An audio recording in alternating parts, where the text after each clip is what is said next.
Mario Vergara, recientemente electo senador por el Frente Amplio. El próximo 15 de febrero es cuando se renueva el Parlamento y entonces será una de las novedades en la Cámara Alta. Mario, bienvenido a TV Ciudad y a Informe Capital. Es un gusto estar con ustedes y con la teleaudiencia. Ese camino de Vergara al Senado tiene algunas características que ya repasamos. El sublema Progresistas fue una de las novedades en las últimas elecciones en el Frente Amplio, que en este ciclo electoral procesa una renovación generacional mientras exhibe mayor fragmentación, traducida en una importante cantidad de listas presentadas en todo el país. El sublema se construyó en torno al senador electo Mario Vergara, cuya plancha a la Cámara Alta alcanzó cerca de 90.000 votos, es decir, entre 3 y 4 veces más que los de su precandidatura en las internas. La interpretación de esos resultados quedó en un segundo plano por efecto de la votación del Frente Amplio del domingo pasado, que volvió a ser el partido más votado, pero cosechó poco más de 39%, su nivel de apoyo más bajo desde 1999 inclusive. Las afinidades existentes entre los principales partidos de la oposición hacen que el punto de partida rumbo al balotaje sea el más complejo desde entonces, y si bien aún no se conocen encuestas de intención de voto, no pocas personas expertas le asignan favoritismo al opositor Luis Lacalle Pou sobre el oficialista Daniel Martínez. El candidato Frente Amplista cortó un silencio de 4 días y emitió un video reconociendo errores y endureciendo críticas a su rival, a quien asoció con un posible ajuste salvaje. Pasó pocas horas después de la incorporación de Yamandú Orsi a un comando de campaña cuya estrategia en más de una ocasión había despertado críticas. ¿Qué rol tendrán en el tramo final de la campaña los cabezas de lista, como Vergara? ¿Cómo se contrarresta la posible construcción de una coalición en torno a Lacalle Pou tras un resultado que marcó el fin de la mayoría parlamentaria del Frente Amplio? Mario, antes de arrancar con los ejes de cómo se plantea la campaña de cara al 24, a mí me gustaría preguntarte cómo evalúas lo que la votación del domingo y sobre todo lo que compete al sector nuevo que, bueno, por el cual te presentaste, que saliste tú senador, bueno, 2 senadores, ¿no? Si sumamos Bien, el sublema. Bien. Bueno, efectivamente, el Frente Amplio votó el panorama electoral en el entorno de lo que las encuestas venían diciendo. O sea, esta vez las encuestas estaban dando el panorama correcto, por decirlo de alguna manera, pero evidentemente las expectativas entre los y las Frente Amplistas era de una votación un poco mayor. Primero porque había una percepción de un sesgo en las encuestas, incluso explicado teóricamente por los propios encuestadores, de que siempre hay un componente de un voto hacia el oficialismo que las encuestas no recogen. Y también porque en los últimos 15 días de campaña hubo movilizaciones y manifestaciones del Frente Amplio realmente impresionantes, tanto en Montevideo como en el interior, ¿no? Banderazos, caravanas, el acto final, que bueno, habilitaban a esa mayor expectativa. Pero bueno, los resultados fueron los que fueron y estaban, reitero, en el entorno de lo que las encuestas decían, y es como un piso bajo de los escenarios posibles. Es un escenario que es un piso bajo para la disputa del balotaje, pero que nosotros afrontamos con optimismo, ¿verdad?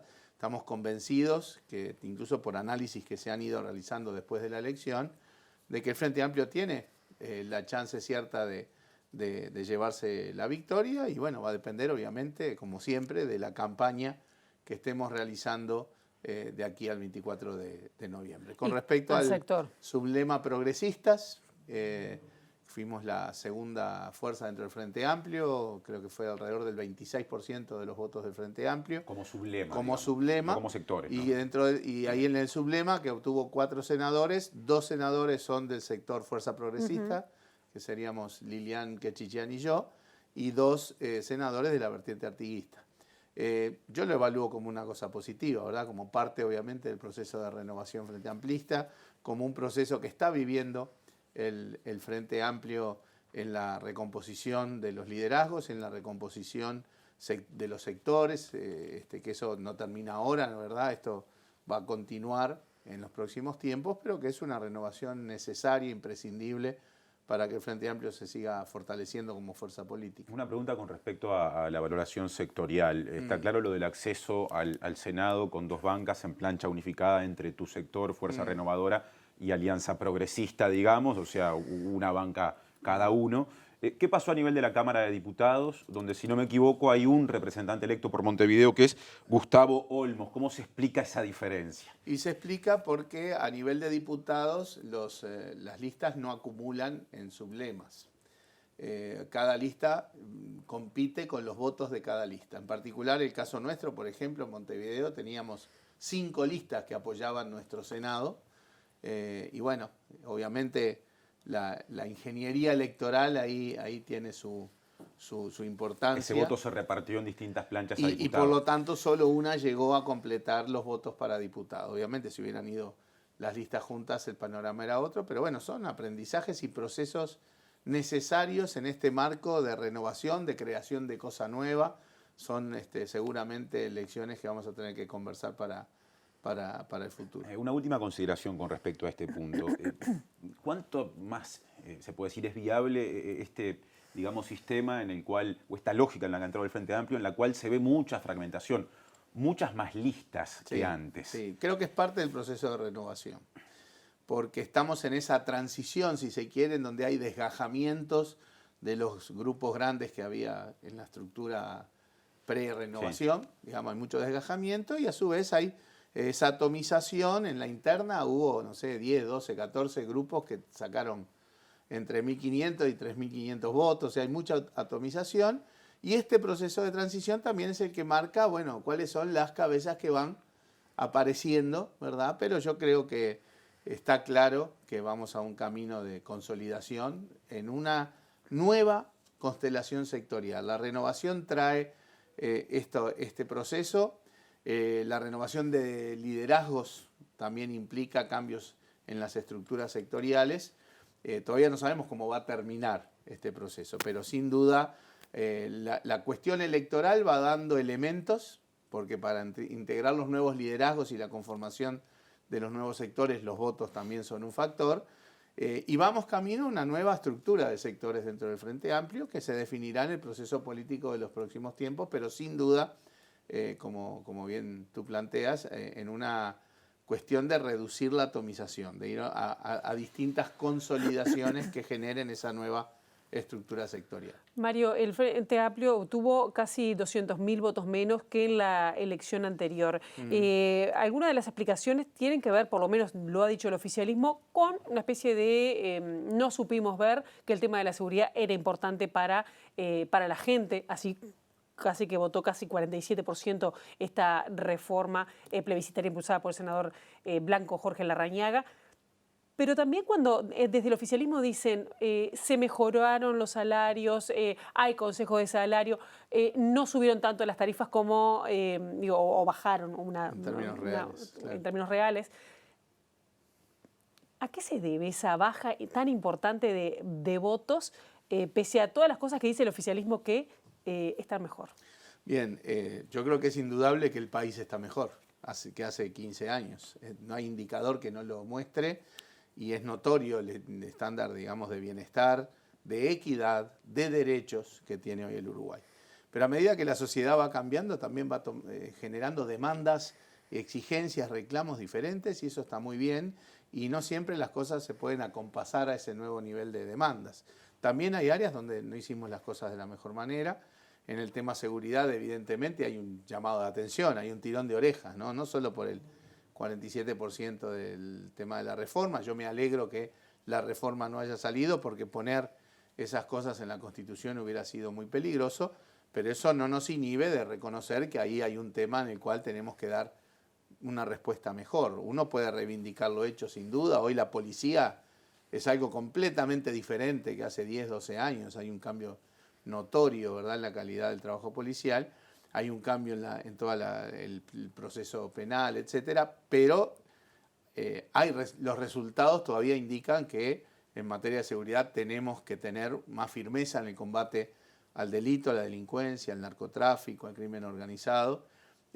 Ya ha habido, creo yo, un viraje en el último tiempo de las políticas de seguridad. Creo que el hecho de que Gustavo Leal fuera primero el vocero referente y después el ministro, digamos, designado para el Ministerio del Interior, es una señal de un talante y de un discurso que apunta a ser más firmes en el combate a la delincuencia. Creo que esas cosas hay que tomarlas, son señales y mensajes que hay que tomar y responder de mejor manera. Pero en todo caso no creo que la votación se explique por un factor solo, hay diversos factores. Hay temas de incertidumbre con respecto a cuestiones del empleo, por ejemplo, porque no en todos lados la cuestión de la seguridad es el foco central, ¿no? Uno que ha recorrido el país entero en estas dos campañas, hay lugares en que sí, obviamente Montevideo sin duda, pero en el interior hay lugares que de repente la seguridad no es un foco tan relevante, pero sí los temas del empleo, la incertidumbre, qué va a pasar con ciertas industrias, el tema tecnológico, la construcción. Y bueno, creo que sobre todas esas cosas hay que dar mejores respuestas, pero reitero, siempre sobre la base de reivindicar de que en todas estas áreas, en estos 3 gobiernos ha habido mejoras notorias en todos los resultados. Ahora, Mario, recién mencionabas, ligado a lo del empleo, la cuestión de la preocupación, por ejemplo, por los cambios tecnológicos. El discurso de Martínez, si algo tuvo durante la campaña, fue mucho acento en esas cuestiones de la transformación productiva vinculada a las nuevas tecnologías. ¿Qué pasó? ¿No se transmitió bien? No, pero no hay que achacar, digamos, a tema por tema. O sea, hay obviamente 3 gobiernos implican una lógica de desgaste. Bajaron los votos del Frente Amplio sensiblemente, pero también bajaron los votos del Partido Nacional, también bajó el Partido Colorado. Menos que los del Frente Amplio, ¿no? Menos, sí. Pero el Frente Amplio está en el gobierno, ¿no? Eso de alguna manera pone un foco de desgaste diferente. La novedad es la emergencia de Cabildo Abierto, básicamente, como un sector con los votos que tuvo. Y bueno, creo que en materia de empleo la angustia está. Nosotros, a ver, en los 2 primeros gobiernos, durante los 2 primeros gobiernos se crearon 300.000 puestos de trabajo. Hace 5 años estábamos en el récord histórico absoluto de puestos de trabajo formales en la historia del Uruguay, con salarios que habían crecido significativamente porque había consejos de salario. Y en los últimos 5 años ha habido una reducción de unos 50.000 puestos de trabajo, una buena parte en la industria de la construcción, que estaba en las nubes. Ahora la construcción va a repuntar, tenemos un conjunto de inversiones, tanto la de privadas, UPM2, todas las que están alrededor de UPM2, ya están mucho más ágiles los proyectos público-privados, va a continuar la infraestructura pública, digamos, que dicho sea de paso, esencialmente se está cumpliendo aquello de los 12.000 millones de dólares en inversiones. El shock anunciado al comienzo de esta gestión. Sí. Entonces, ahí va a haber un repunte en empleo en la construcción.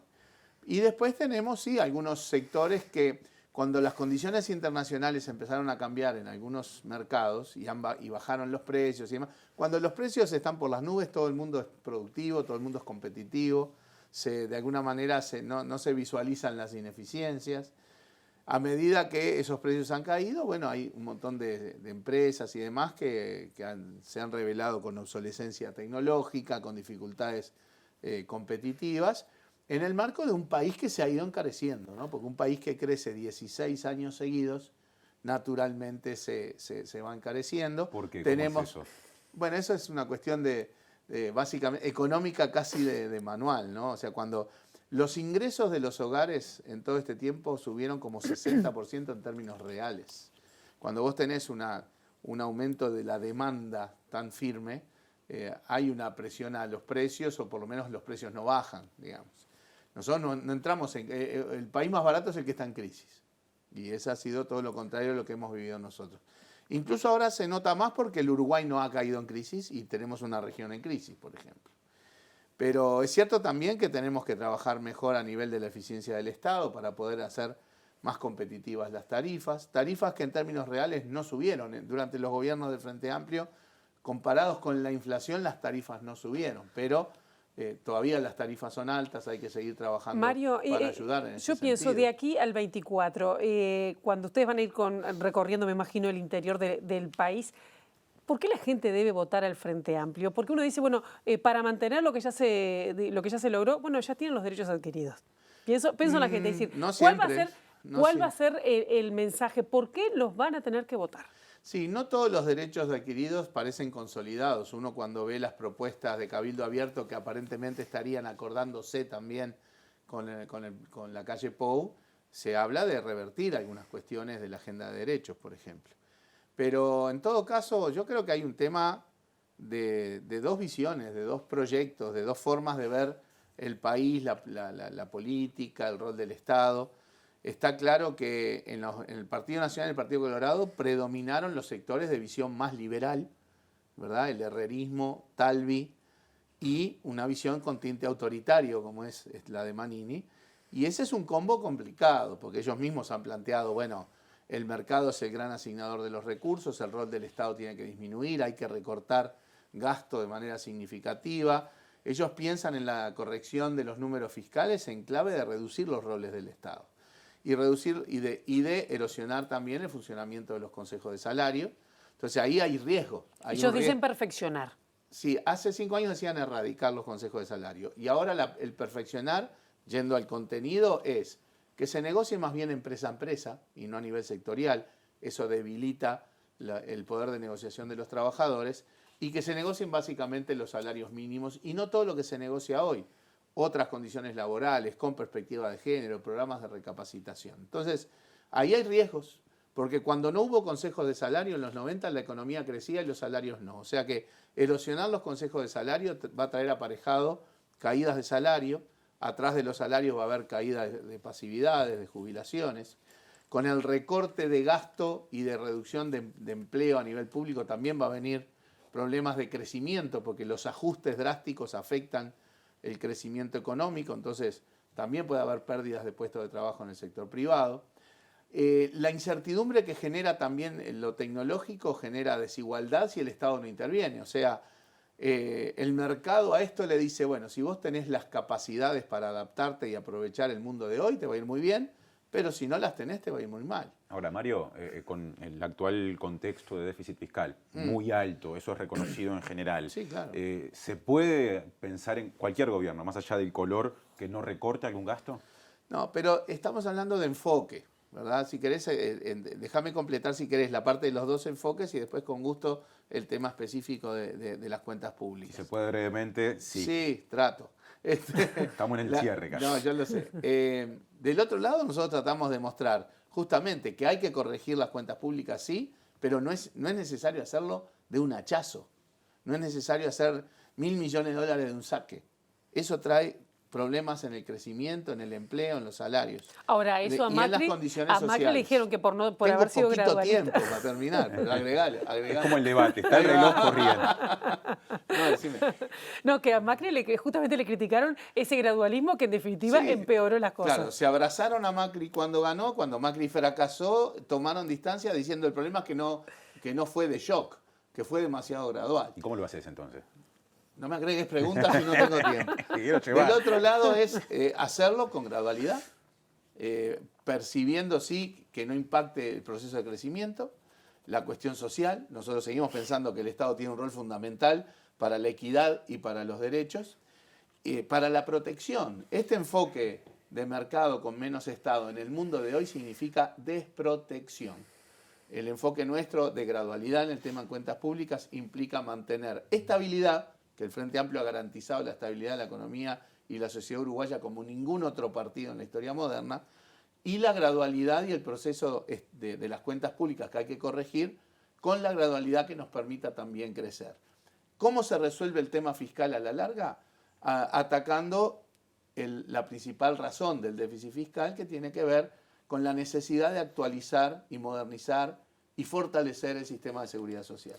Que eso va a ser tarea de todos los partidos políticos alrededor de la mesa, con visión país y con mucho diálogo con las organizaciones sociales, trabajadores, pasivos, empresarios. Ahora, ustedes hace 15 años como Frente Amplio están en el gobierno. La gente se puede preguntar por qué no lo hicieron antes y por qué esperar ahora, después de 15 años, para hacer esto. Voy a dar dos respuestas. Una, la genérica, porque eso cabe para todo. Y bueno, porque antes había que hacer otras cosas que se hicieron. Estos problemas no se pueden abordar hoy si no hubiera cambiado la sociedad como cambió en estos 15 años. Hace 15 años había que sacar 40% de la población de la pobreza, 14% de desempleo, aparato productivo estancado, sistema bancario cayéndose. O sea, se hizo mucha cosa, todo no se hace a la vez. Eso como respuesta general. En el tema de la seguridad social, los resultados fuertemente negativos empiezan a aparecer hace 5, 6, 7 años. O sea, el tema acá no es solo que el déficit de la seguridad social hoy es muy alto, sino que ha crecido muy rápido en los últimos 5 o 6 años. No era un tema, digamos, que uno hace 15 años se lo hubiera planteado y entonces no se resolvió. Por poner solo un caso, al BPS las transferencias, después de que se le transfieren 7 puntos de IVA, el IAS y otras cosas a la seguridad social, ahí al final sigue habiendo un déficit y el fisco, el Estado, tapa el agujero. Hace 6, 7 años eso era menos de 40 millones de dólares. Hoy son 700. Al año. Al año. O sea, que hubo un cambio muy importante en pocos años de ese déficit a nivel de BPS. En la caja militar lo mismo. Hace unos años el déficit era 200 y pico. Hoy vamos camino a los 500. Mario. O sea, no solamente la fotografía implica un déficit grande, sino que el ritmo al que esa situación ha ido empeorando creció de manera muy rápida en los últimos años. Ya nos tenemos que ir. La calle Pou terminó hace instantes su por lo menos primera ronda de contactos con los partidos con los que podría generar una coalición si le toca gobernar. Salió diciendo, tengo 56 bancas en diputados y 17 en el Senado aseguradas. ¿Cómo le responde a eso un Frente Amplio sin mayorías parlamentarias por primera vez en 15 años? Que nosotros estamos dando ahora la batalla en el balotaje, no para convencer a las cúpulas, no vamos a convencer a Talvi, a Sanguinetti, a Larrañaga, a la Calle Pou, a Manini, a Novik. Vamos a convencer a una base enorme que votaron al Partido Colorado, al Partido Nacional, incluso a Cabildo Abierto, de que en la alternativa, en la disyuntiva entre que gobierne el Frente Amplio y que gobierne la Calle Pou, es esta disyuntiva que digo hoy. Arriesgar salario, pasividad, desempleo, arriesgar protección social o sostener una situación, digamos, de estabilidad con gradualidad en los procesos que ayuden al crecimiento y con protección social.